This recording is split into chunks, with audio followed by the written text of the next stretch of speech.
नमस्कार सर्व शेळी पालकांना, माऊली आवडचा नमस्कार. सर्व शेळी पालकाचा वैभव गोट फार्म माऊली आवड ह्या चॅनलवरती स्वागत करतो.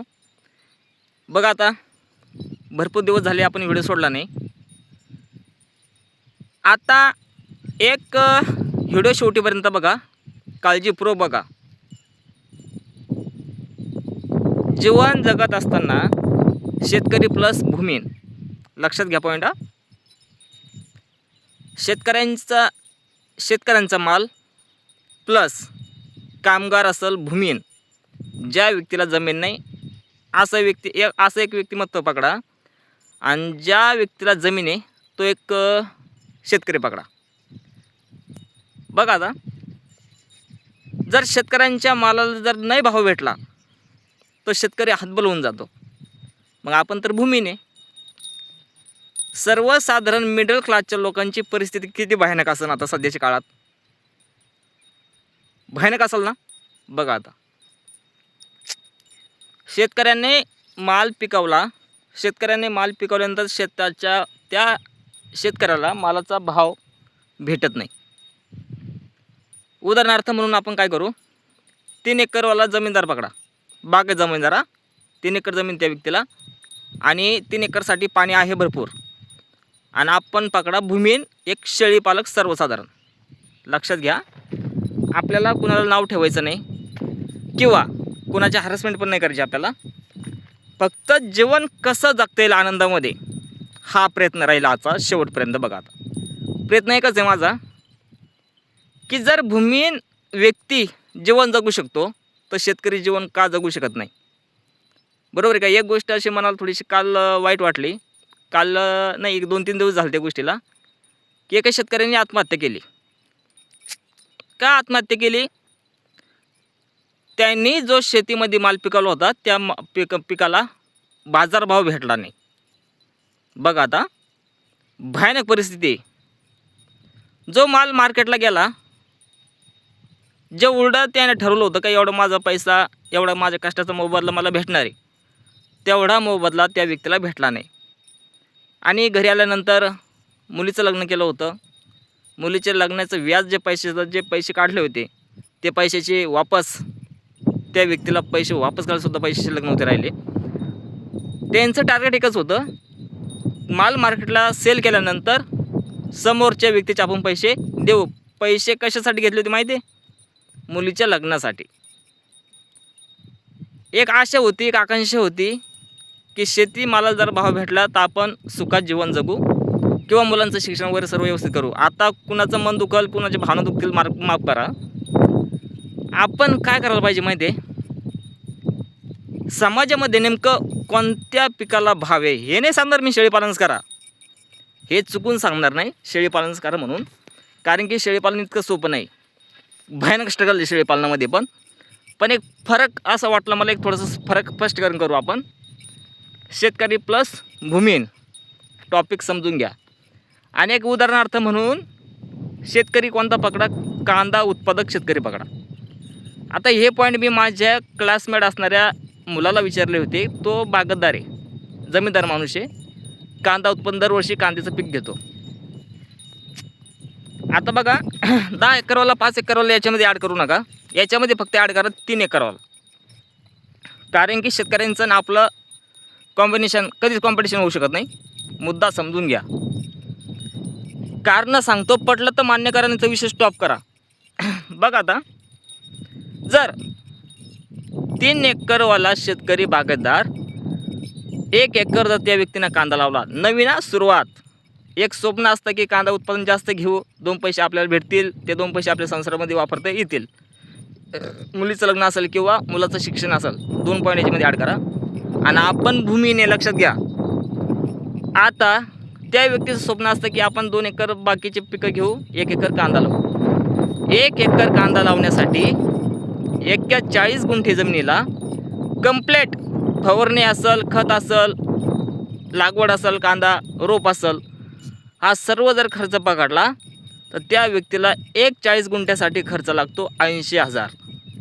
लक्षात घ्या, खताचे भाव वाढले, औषधाचे कीटकनाशकचे भाव वाढले, तणनाशकाचे भाव वाढले. टोटल 80,000 रुपये लागते कांदा पिकवायला 40 गुंठ्यामध्ये जर एकदम प्रॉपर मेहनत करून जर कांदा पिकवला तर एकरी कांदा होतो 200 क्विंटल सरासरी. एक अंदाज.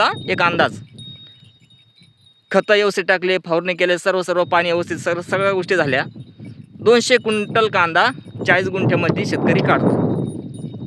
200 क्विंटलचे आजचे बाजारभाव जर पकडले 1000 रुपये क्विंटल, 2 लाख रुपये त्या व्यक्तीची बनणारे. लक्षात घ्या, 2 लाख रुपये बनवण्यासाठी 3-3.5 महिन्याचं पीक आहे. जर 40 गुंठे जमिनीमध्ये जर 2 लाख रुपये मिळवायची त्याची कॅपॅसिटी जर असेल तर त्या 2 लाख रुपये मिळवण्यासाठी त्यांचा खर्च होतो 80,000 रुपये. किती उरले खाली? मायनस करा, माझ्याकडनं काही चुकलं तर माफ करा. 2 लाख रुपये 2 लाख रुपये कमवण्यासाठी 3.5 महिन्यामध्ये इन्व्हेस्टमेंट करावं लागते 80,000 रुपये. खाली उरले त्या व्यक्तीला 1,20,000. आता जर कांदा स्टोरेज करून ठेवायचा जर त्या व्यक्तीचा प्लॅन असेल, 100 क्विंटलची जाळी बनवण्यासाठी, चाळ बनवण्यासाठी एका जाळीची किंमत ते 35,000. 200 क्विंटल आपल्या जमिनीमध्ये माल बनला, 2 चाळे आपल्याला लागतील, 2 कांदा चाळे आपल्याला लागतील. 35 + 35 70,000 रुपये. ते पकडा किती झाला खर्च. 80,000 बियाण्यापासून तर शेडेवरती माल येईपर्यंत, प्लस 2 चाळ्या 70,000, 8 आणि 7 15, 1.5 लाख रुपये त्या व्यक्तीचा खर्च झाला. बरोबर, 1.5 लाख रुपये खर्च झाला. प्रॉफिट किती भेटलं त्या व्यक्तीला? 50,000. जर 10 रुपये किलो भाव भेटला तर 3.5 महिन्यामध्ये त्या व्यक्तीला प्रॉफिट भेटलं 50,000. बघा आता, जर 3.5 एकरमध्ये 3.5 महिन्यात 1 एकरसाठी 50,000 रुपये प्रॉफिट भेटलं, 1.5 लाख रुपये इन्व्हेस्टमेंट आहे.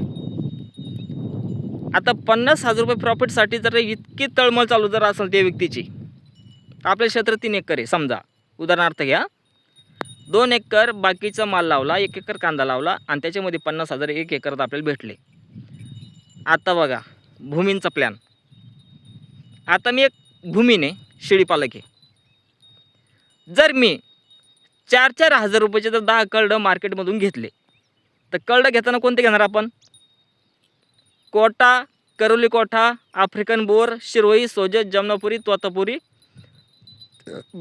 किंवा हैदराबादी. किंवा आपण काय करू, त्याच्यामध्ये नारी सुवर्ण असेल किंवा डॉल्फर असेल किंवा मांडगाळ असेल, एक मेंढीची कोकरे ॲड करू. 10 पिल्लं जर 4-4 हजार रुपये रेटनं जर खरेदी केले, भूमींचा विषय चालला आता, जर 4,000 रुपयांना 10 पिल्लं जर खरेदी केले मार्केटमध्ये तर इन्व्हेस्टमेंट आपली किती झाली? 40,000 रुपये. बरोबर. आणि 3 महिने जर आपण ते पिल्लं सांभाळले तर आरामशीर आपले 1 लाख रुपये बनते. लक्षात घ्या, 1 लाख रुपये बनते.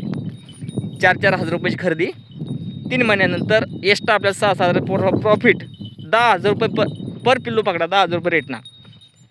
10 पिल्लं जर मार्केटला सेल करायचा प्लॅन झाला 3 महिन्यानंतर तर आपल्याला 1 लाख रुपये केवळ कॅश भेटणार आहे. ते पण बेपारी घरी येणार, पैसे देऊन जाणार. ह्या बाबतीत तुम्हाला फक्त चारा नियोजन जर व्यवस्थित तुमच्याकडे असेल, तुमच्याकडे खुराक देण्याची जर तयारी असेल तर 10 भेटणार, 15 भेटणार, 20,000 पण भेटणार. बघा आता, खत टाकायचं नाही, फवारणी मारायची नाही, रात्रंदिवस पाणी पण भरायचं नाही. बरोबर आहे. तर मग बघा आता, असा जर शेतकऱ्यांना जर प्लॅन केला ना, 1 एकर जरा रान आपण जर याच्यामध्ये गुंतवलं, काळ्याची गरज लक्षात घ्या. 8 लाख रुपये टन आहे भाव. मटणाचा 80,000 रुपये क्विंटल आहे. आजचं मार्केट 800 रुपये पर केजी, 800 रुपये किलो मटणाचा भाव आहे. मग काय करायला पाहिजे? आपल्या कोणाला नाव नाही ठेवायचं. आपण कमीत कमी 3 एकर जमीन आपल्याकडे, 1 एकर फक्त चारा लावा. चारा 20 गुंठेच चारा लावा आणि 20 गुंठे ओपन पेस ठेवा. 20 गुंठे जागा मोकळी ठेवा आणि त्या 20 गुंठ्यामध्ये चारा लावल्यानंतर 20 पिल्लं तुम्ही सांभाळा. अजिबात आत्महत्येची गरजच नाही पडणार. आत्महत्या करायची लॉस नाही, अजिबात लॉस नाही. आज जर पिल्लू मार्केटवर टाकलं तुम्ही, आपल्याला जर किंमत पटली तर आपण देणार आहे, नाही पटली 1 दिवस जर मायनस झाला, 1 दिवस किंवा आपला जर वाढला तर आपले 200 रुपये 500 रुपये वाढणार आहे. लक्षात घ्या. ही काळाची गरज आहे. हे जोपर्यंत आपण करत नाही ना साहेब, तोपर्यंत आपण ह्या लाईफमध्ये सक्सेस होऊ शकत नाही. आणि शेतकऱ्याला आत्महत्याच करावं लागेल अशी गरज पडणार नाही. का करता, कशासाठी करता? फक्त तयारी ठेवा कष्ट करायची. किती भेटलं तुम्हाला उत्पन्न 3 महिने काम करून? 50,000. आता मी भूमी शेतकरी या म्हणजे सॉरी माफ करा, मी भूमीने मी एक शेळी पालक आहे सर्वसाधारण. माझ्याकडे जे समोर दिसत्या हे 13-14 क्वांटिटी अगोदर भरपूर होत्या, पण आता पावसाळा लागून आपण कमी केल्या काही कारण असतो. बघा आता तुम्हाला सांगतो, मी 22 पिल्लं मार्केटला सेल केले. 22 बरोबर आहे का? 22 पिल्लं मार्केटला सेल केले, 2,20,000 रुपये मला भेटले. काय केलं आपण? ह्या पिल्लांचं संगोपन केलं. आता लक्षात घ्या माझ्याकडे किती पिल्लं आहे तुम्हाला दाखवतो लाईव्हमध्ये. हे बघा आता 3, 2, 5, 6, ते 2 ढवळे 8, हे 2 काळे 10 आणि हे इकडे एक पाट आहे. 11-12 पिल्लं. अजून आपल्या 5 बकऱ्या खाली व्हायच्या बाकी. जर 20 पिल्लं माझ्याकडे आहे, माझ्याकडनं जर यांचं संगोपन जर प्रॉपर झालं तर मला कंप्लीट 2 लाख रुपये भेटणार आहे. 50,000 मायनस करा, चला वरचे 50,000 मायनस करा. 4 महिन्यामध्ये 1.5 लाख रुपये मला प्रॉफिट भेटणार आहे. बरोबर आहे का? आणि जर मला जमीन असती तर याचं उत्पन्न आणखी प्लस जास्त झालं असतं. हा विचार करा. कांदा उत्पादक शेतकरी बघा आणि शेळी पालक बघा, एवढा फरक आहे. एक सर्वांना एक विनंती करतो, व्हिडिओ जर आवडला असेल तर लाईक करा, शेअर करा, सबस्क्राईब करा. माझ्याकडनं काही चुकलं असेल तर माफ करा.